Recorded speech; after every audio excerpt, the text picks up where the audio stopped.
Bon vendredi.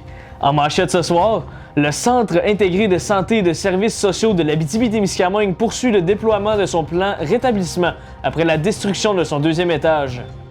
Actuellement, c'est 45 personnes qui sont des résidents de Rouyn-Noranda ou environ qui auraient bénéficié de services et qui seraient admis actuellement à l'hôpital de Rouyn-Noranda qui sont dans une autre installation hospitalière de la région. Certaines plantes envahissantes en région. Le CREAT nous invite à être vigilants.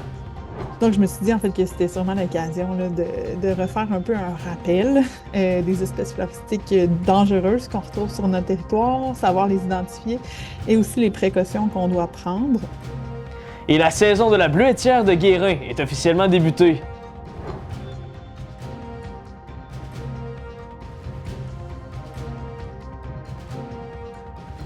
Dans le fond, après la récolte, tous nos champs qu'on récolte cette année, une fois qu'ils sont en dormance, les pieds, on va dire alentour du mois de novembre, on passe une faucheuse, on fauche les pieds le plus bas possible pour permettre aux pieds de se régénérer par la suite dans les autres années.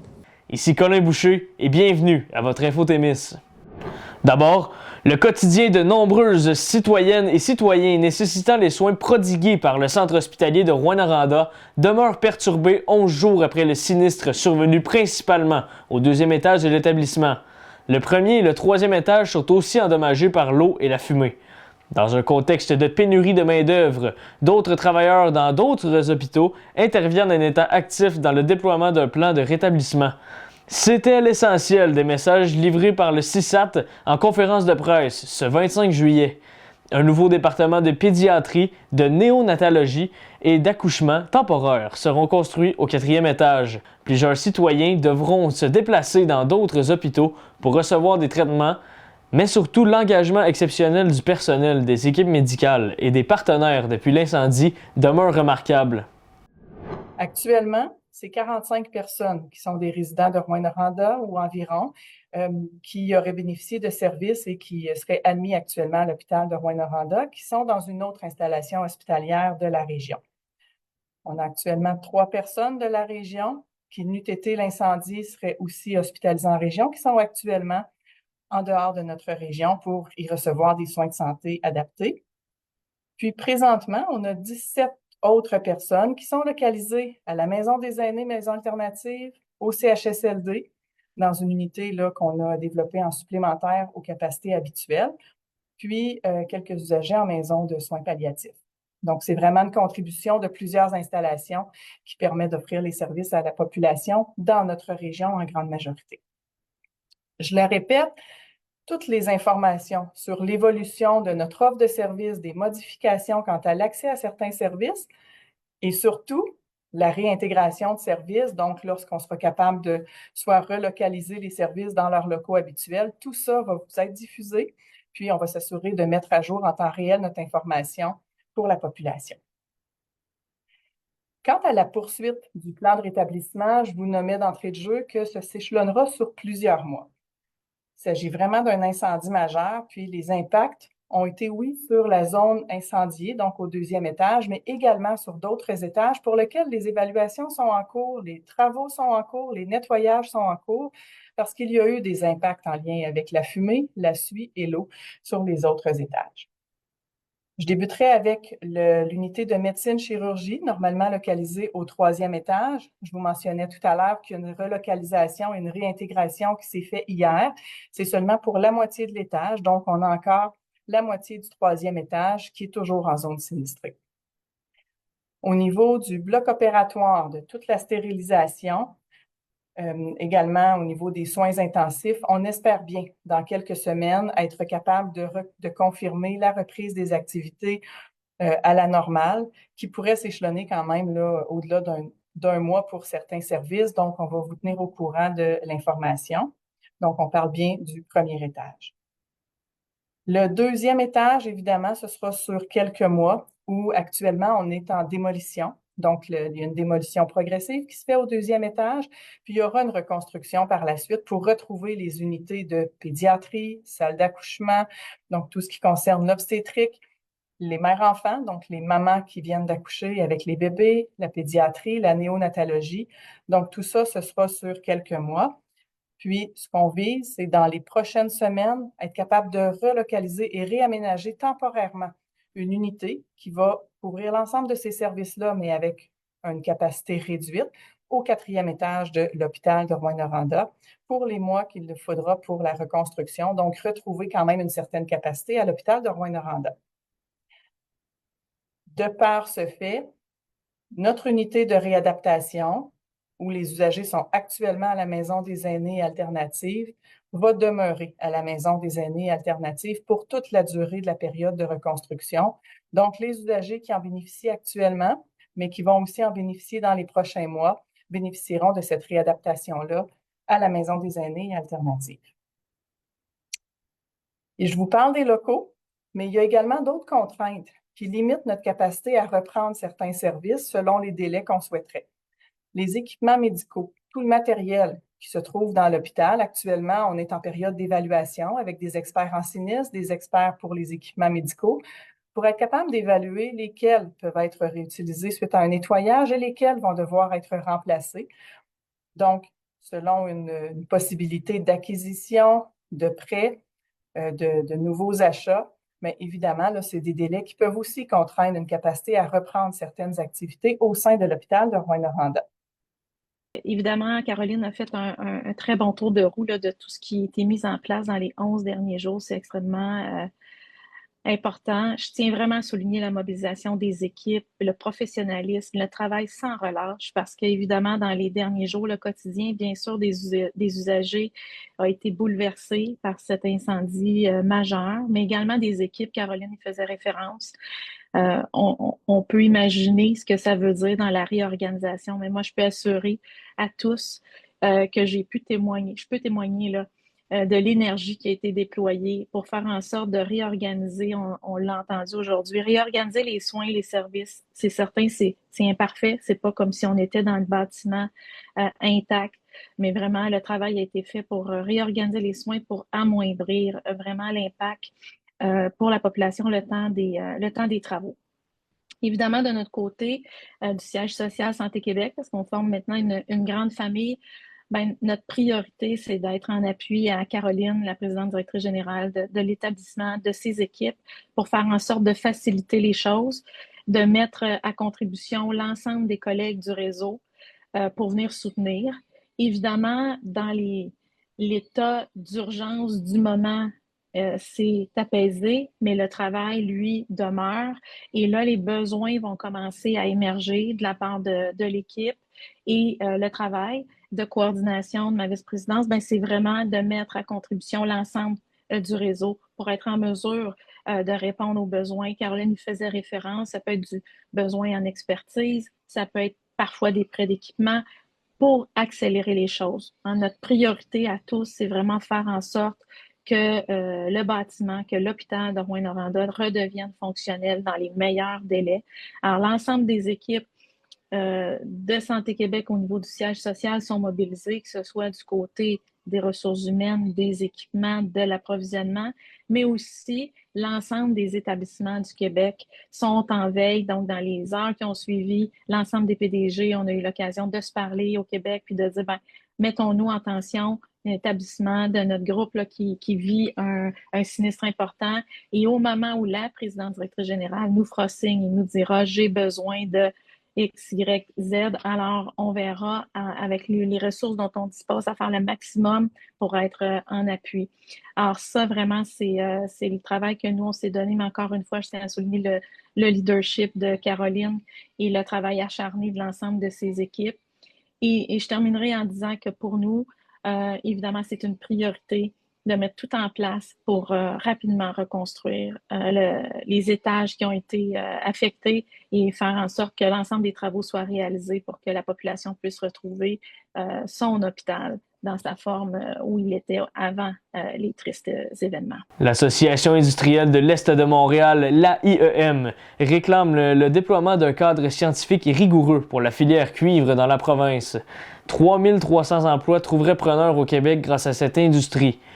848 millions de dollars seraient générés par la filière. L'AIEM réclame une étude indépendante afin de bien mesurer le risque réel associé aux rejets environnementaux à Rouyn-Noranda.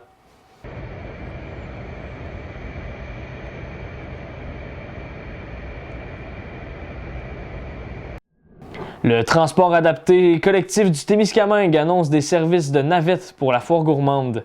Des véhicules de transport se déplaceront à partir de certains endroits de Ville-Marie pour se rendre à l'activité. Les transports seront disponibles gratuitement et aucune réservation n'est nécessaire pour avoir accès au service. Le gouvernement du Québec a imposé il y a quelques semaines une amende de 10 $ aux groupes de 5 personnes et plus qui réservent dans un restaurant sans jamais s'y présenter. L'équipe de TV Témis est allée à la rencontre d'un restaurateur et de quelques clients pour connaître leur point de vue quant à cette nouvelle mesure. Voici notre reportage. Je m'appelle Noah James Durocher, je suis serveur à l'Indomptable. Donc, Noah James, comment cette mesure-là, ce 10 $ d'amende que le gouvernement impose, toi, ça t'affecte? Ben écoute, c'est sûr qu'à la fin de la journée, ça nous arrange pas parce que nous autres, comme serveurs, ça nous fait perdre quelques sous parce qu'on est payé au type. Fait que s'ils viennent pas, malheureusement, notre soirée est pas concluante. Est-ce que pour toi, c'est une mesure de base, là, se pointer quand tu réserves? Ben pour moi, c'est un petit peu une chose de politesse. Tu réserves quelque chose, il y a des personnes qui t'attendent. Je veux dire, c'est fait pour ça, là, une réservation. Là. Finalement, est-ce que tu penses que c'est une bonne mesure que le gouvernement a appliquée pour ce 10 $ d'amende pour les gens qui ne se pointent pas à leur réservation de restaurant comme ici à l'Indomptable? Ben, je pense que oui, parce que, tu sais, ça arrive quand même plusieurs fois. Ça arrive au moins une fois à chaque soirée, fait que ça fait que le restaurant perd de l'argent, mais pour toutes les personnes qui travaillent là aussi. Là. Merci beaucoup, Noah James. Linda Cloante, copropriétaire de l'Indomptable à Ville-Marie. Linda, une nouvelle mesure du gouvernement là, qui donne un 10 $ d'amende aux gens qui réservent sans jamais s'y présenter réellement. Comment est-ce qu'on se sent en tant que restaurateur pour un commerce là, ici de restaurant? C'est sûr que pour nous, c'est un peu plus difficile d'avoir une position sur cette nouvelle mesure-là. L'Indomptable est quand même nouvellement, là, ça fait un petit peu plus que 2 mois qu'on est ouvert. Jusqu'à présent, oui, on fonctionne beaucoup avec des réservations. Très, très, très peu de non-présence. Tu sais, les gens qui réservent se présentent, puis à la limite, les peu de fois où c'est arrivé, ça a été comblé par des gens qui sont arrivés durant la soirée. Fait que c'est dur pour nous d'avoir une opinion nécessairement, mais tu sais, clairement que c'est pas une approche qui est intéressante à avoir parce que nous, c'est sûr que ça enlève des tables, ça fait en sorte qu'il y a des gens, quand ils arrivent sur notre site web, qui voient que c'est plein, qui vont s'empêcher de venir. Mais pour l'instant, c'est pas nécessairement un problème qu'on vit là, actuellement. La Bleuetière de Guérin ouvre officiellement ses portes. Les citoyens intéressés sont invités à participer aux activités d'autocueillette qui se dérouleront de 9 à 17 heures aujourd'hui. L'équipe de TV Témis s'est rendue à Guérin afin de mieux comprendre le processus du petit fruit bleu. Moi, c'est Hugo Beaupré, je suis le propriétaire de la Bleuetière de Guérin. Ça fait 3 étés que je suis le nouveau propriétaire. Monsieur Beaupré, grosse journée ici là, à la Bleuetière. Comment est-ce qu'on se sent là, avec l'ouverture officielle là, de cet été, de cette saison en fait? On avait hâte, on était fébrile. C'est un petit peu plus en retard que les autres années, on pourrait dire, un 5 à 7 jours. Mais on est content que ça commence enfin. Les Bleuets sont au rendez-vous, ça s'annonce une bonne saison. Est-ce que ça a été long comme processus? Tu as parlé un peu de retard. Est-ce que tu peux me parler un peu du pourquoi il y a du retard cette année plus que les autres années? La température. Surtout cet hiver, il y avait plus de neige, ce qui est très bon par contre, parce que ça protège nos pieds, la couche de neige. Donc, la quantité de neige fait que, vu qu'elle est partie un petit peu plus tard, dans le fond, les pieds ont commencé plus tard au mois de mai. Donc, on a un petit retard à cause de ça. Mais les autres années, c'était aussi exceptionnellement de bonne heure, on va dire, pour commencer. Fait que là, c'est plus dans la normale cette année. Parle-moi un peu du cycle des Bleuets. Comment est-ce que ça se passe une fois que la saison est terminée, une fois qu'il y a de l'engelure un peu? Là? Comment est-ce que ça se passe? Dans le fond, après la récolte, tous nos champs qu'on récolte cette année, une fois qu'ils sont en dormance, les pieds, on va dire alentour du mois de novembre, on passe une faucheuse, on fauche les pieds le plus bas possible pour permettre aux pieds de se régénérer par la suite dans les autres années. Donc, la première année, ensuite, ils poussent seulement en végétation qu'on appelle, donc il n'y a pas de bleuets après les pieds que j'ai fauchés. Donc, après ça, c'est la deuxième année qu'ils vont produire des fleurs et des bleuets par la suite. C'est tout un cycle, en fait. C'est un cycle qui se répète là, d'année en année. Oui, c'est ça. Dans le fond, mes champs sont séparés en deux. J'ai 150 acres, donc on a 75 acres environ par année là, de production. Dans le fond, les champs, ils changent d'année en année. Est-ce que tu peux me parler aussi de ton attachement, toi, personnel, à la bleuetière de Guérin ici? Pourquoi on est devenu propriétaire il y a 3 ans? Oui, bien, dans le fond, j'ai commencé à ramasser des bleuets. J'avais peut-être environ 10 ou 11 ans dans les débuts de la bleuetière. L'ancien propriétaire qui avait aménagé la bleuetière, là, j'avais commencé dès les débuts de la bleuetière. Fait que j'ai ramassé des bleuets toute mon enfance, toute ma jeunesse, jusqu'à 18 ans environ là, dans cette bleuetière-là. Fait que j'avais quand même de l'expérience et un certain attachement là, à la bleuetière. Est-ce que combien ça produit de bleuets, ça, 75 acres de terre? Bien, c'est sûr, c'est variable d'une année à l'autre. Notre meilleure saison, c'était là, 2 ans. On avait produit 350 000 livres environ de bleuets dans les mêmes champs que cette année, justement. Cette année, ça s'annonce un petit peu moins productif que cette année-là, mais c'est une année record, mais ça s'annonce très bon. Là. Selon moi, c'est en haut de 200 000 livres là, qu'on devrait récolter cette année. Est-ce qu'on s'attend à beaucoup de touristes, beaucoup de citoyens d'ici de l'Abitibi-Témiscamingue? À quoi on s'attend là, chez la bleuetière? Présentement, il y a quand même beaucoup de monde pour une première journée. Hier, en marché public, on a eu beaucoup de gens aussi. C'était notre meilleur marché depuis 3 ans. Fait que ça s'annonce très bien. D'après moi, l'acheter local fonctionne vraiment cette année. Fait qu'on va espérer que ça continue tout le long de la saison. En vous souhaitant la meilleure des chances, merci beaucoup. Merci à vous. Le Conseil régional en environnement de l'Abitibi-Témiscamingue, le CREAT, rappelle à la population de demeurer vigilante alors que la saison estivale bat son plein en ce mois de juillet. Une espèce de plante envahissante, la berce laineuse, est présente en abondance sur le territoire témiscabitibien.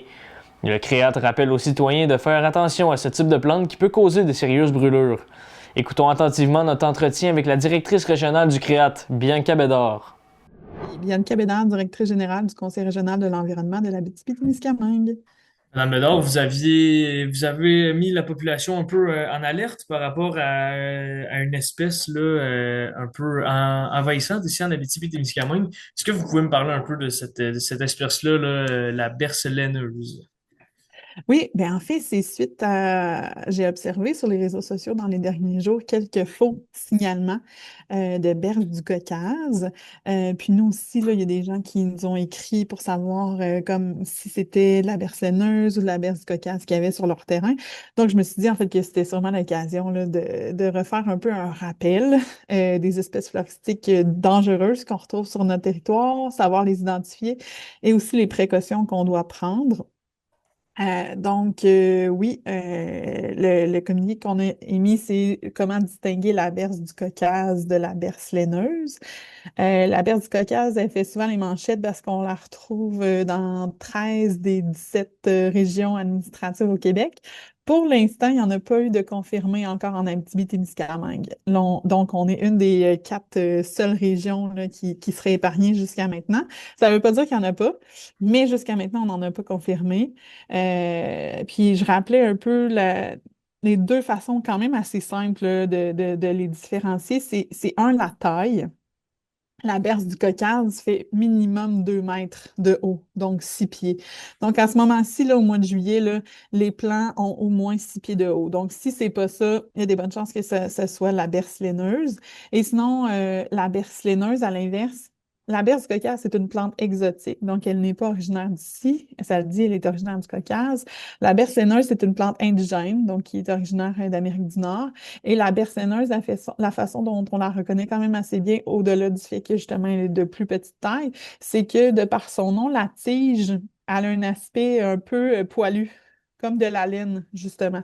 Donc, c'est les deux premiers aspects là, qu'on peut assez bien différencier l'espèce. Il y a aussi la berce du Caucase a des taches très, très rougeâtres sur la tige, alors que la berce laineuse, pas vraiment. Les tiges sont plus vertes. Toutefois, Oui, ben, même si ce n'est pas la berce du Caucase qu'on retrouve en Abitibi-Témiscamingue, ben, les deux espèces peuvent être problématiques au niveau de la santé. C'est des espèces, dans le fond, qu'on dit qui contiennent des substances photosensibilisantes. Donc, qu'est-ce qu'on veut dire avec ça? C'est qu'au contact de la sève avec la peau, si après une exposition au soleil, bien, ça peut entraîner des graves brûlures, des cloques, des lésions. Et on peut même avoir des problèmes là, si la sève est en contact avec les yeux. Ça peut même aller jusqu'à des troubles très, très sévères. et les réactions apparaissent parfois quelques heures après l'exposition.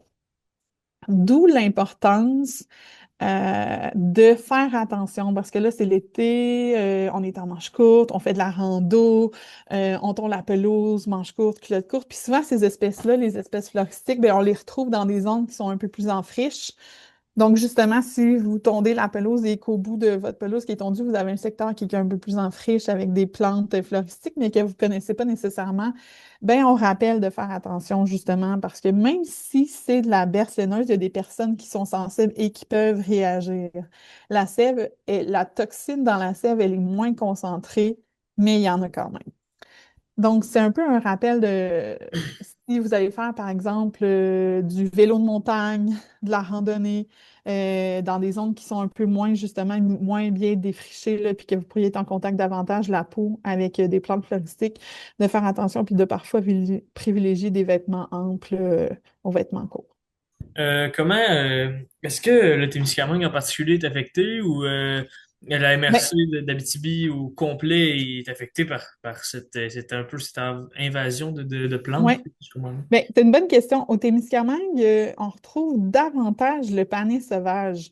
Puis là, vous pourrez aller chercher, là, c'est cette belle petite fleur jaune là, qui est présentement, surtout sur vos bords de route ou justement dans les secteurs près des milieux agricoles, parce qu'encore une fois, c'est souvent dans les zones en friche qu'on la retrouve. Une belle fleur jaune qui semble toute innocente là, de son apparence mais qui comportent les mêmes risques. Donc, les personnes qui se retrouvent en contact avec la sève peuvent aussi avoir des brûlures. Euh, je mets aussi le focus sur les enfants, par exemple, parce que justement, cette plante-là, ces plantes-là, comme la berceneuse ou le panais sauvage, on les retrouve beaucoup aussi sur les bords de route. Donc, là, les enfants qui se promènent à vélo, les gens qui marchent, qui prennent une marche le soir, ben, c'est des personnes qui peuvent être plus susceptibles là, d'entrer en contact là, peau à peau avec ces espèces-là. Donc, c'est de faire attention, de bien les reconnaître, tu sais, de prendre quelques minutes, regarder des photos sur Internet, puis se familiariser avec l'aspect visuel, ça peut être intéressant. Au Témiscamingue, il y a aussi d'autres espèces qui ne sont pas des espèces exotiques, mais qui représentent des problèmes à la santé, comme l'herbe à poux, l'herbe à puce. Hmm. Fait que, tu sais, faut toujours, en fait, si on n'est pas capable d'identifier l'espèce, là, ben, la précaution est de mise, puis on ne s'aventure pas en culotte courte ou à main nue. Vous avez parlé récemment de deux espèces envahissantes aquatiques Oui, qui se propagent un peu en Abitibi-Témiscamingue. oui, Est-ce que vous pouvez m'en parler un peu plus amplement là, de ces espèces aquatiques problématiques, si j'ai bien compris, dans la région? ouais. Donc là, on va dans un tout autre C'est ça. registre parce que effectivement, les espèces floristiques exotiques, on en a. Il y en a quelques-unes qui sont dangereuses pour la santé, on vient de les nommer. Du niveau aquatique, le danger, il est davantage pour le déséquilibre, je dirais, de l'écosystème naturel. On retrouve deux espèces exotiques envahissantes aquatiques en Abitibi-Témiscamingue. Il y a d'abord le Myriophile aipi qui est confirmé jusqu'à maintenant uniquement dans le secteur de Rouyn-Noranda. Par contre, ça ne veut pas dire que parce qu'il n'est pas confirmé ailleurs, qu'il n'est pas présent. C'est juste qu'on a validé sa présence uniquement dans des lacs de Rouyn-Noranda. Et l'autre espèce qu'on retrouve aussi dans les plans d'eau, c'est le cladocère épineux, qui lui est justement un animal, un petit crustacé qui fait moins d'1 centimètre de long, translucide, donc très très difficile à voir à l'œil nu. Présentement, il a été uniquement confirmé dans le lac Témiscamingue en région. La problématique avec cette espèce-là, c'est que bien qu'il soit de très petite taille, il est hyper vorace. Donc, en saison estivale, ils vont consommer énormément de plancton. Donc là, il vient directement affecter le garde-manger des jeunes poissons qui tentent de grandir. Donc là, il peut avoir un débalancement de la chaîne alimentaire. Et à l'inverse, les jeunes poissons ne consomment pas le cladocère épineux parce que, de par son nom, la queue, elle est très, très, très fine et très pointue. Donc, on pense que ça leur cause un désagrément, là, sur la raison pour laquelle ils ne les mangent pas. Le cladocère épineux est impossible à éradiquer. Une fois que c'est là, il faut vivre avec. Et ben, souvent, les espèces exotiques sont des super espèces dans le sens où elles sont capables de s'acclimater et de survivre à beaucoup de choses. C'est la même chose pour le cladocère. Les œufs sont capables de résister à l'ingestion par les poissons, à la sécheresse, au gel.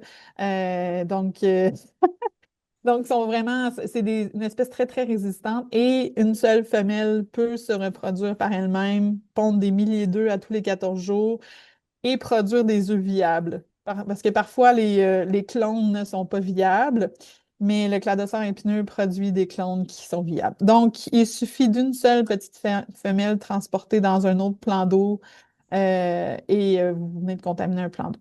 Donc, la seule chose à faire, puisque l'éradication n'est pas possible, ben, c'est de travailler en amont, en prévention. Donc, c'est pourquoi le Conseil régional de l'environnement travaille depuis plusieurs années au déploiement de stations de lavage sur le territoire, parce que le nettoyage, c'est la façon la plus efficace, c'est pas mal la seule, en fait, de prévenir. Donc, ce qu'on recommande aux gens, c'est soit utiliser les stations de lavage qui sont sur votre territoire, soit utiliser une bonne laveuse à pression à la maison. Et c'est de faire le nettoyage avant et après chaque utilisation de son embarcation. Et pas seulement les embarcations de type chaloupe là, pour la pêche. Il y a beaucoup de gens qui ont des embarcations bateaux, mais qui font aussi du paddleboard, qui font du canot, kayak, ou même aller à la pêche et porter seulement, par exemple, des waders. Bref, tout l'équipement qui a été en contact avec un plan d'eau. Après et avant chaque utilisation, on se doit de le nettoyer. Parce que, comme je l'ai dit, un cladocère épineux, c'est pas visible là, à l'œil nu. Donc, il faut vraiment s'assurer là, que tout l'équipement est nettoyé là, pour éviter de transporter une femelle qui pourrait contaminer un nouveau plan d'eau. Est-ce qu'on a à craindre un peu pour le lac Témiscamingue et sa viabilité en termes de poissons, là, avec, c'est pas la Ouais. première fois qu'on a des espèces exotiques là, qui se déversent là, dans le lac Témiscamingue. Est-ce qu'on a à craindre un peu pour ça? Oui, c'est une bonne question. Malheureusement, je n'ai pas la réponse parce que j'ai pas de boule de cristal. Par contre, tu sais, moi, j'ai eu des échos là, d'expériences de pêche au lac Ontario, par exemple, où on retrouve le cladocère épineux.